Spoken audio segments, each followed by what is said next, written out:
هو ليه لعيبة المنتخب وأولهم مرموش مش راضيين يطلعوا الكرة من رجليهم بسرعة؟ في الكرة دي كان ممكن مرموش يلعب بسرعة مع مروان عطية، بس يمكن الراجل مش عايز يلعب لورا، راح لافف وباصص لقدام. المفروض بقى دلوقتي يلعب مع تريزيجيه اللي كان واقف فاضي تماما على الطرف، ولكنه فضل ماشي بالكرة لحد ما اتقطعت. هنا مهند لاشين ممكن يلعب بسرعة مع مروان عطية، بس برضه يمكن الراجل عايز يلعب لقدام. معاك هيثم حسن، العب له.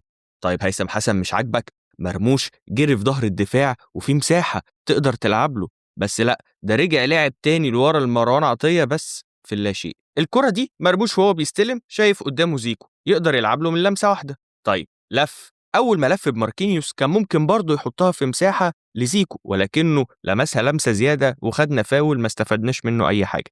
وهنا تريزيجيه على الطرف قدامه مرموش ممكن يلعب له، بس بدل ما يلعب له راح واخد الكورة وطالع لبره علشان تتقطع.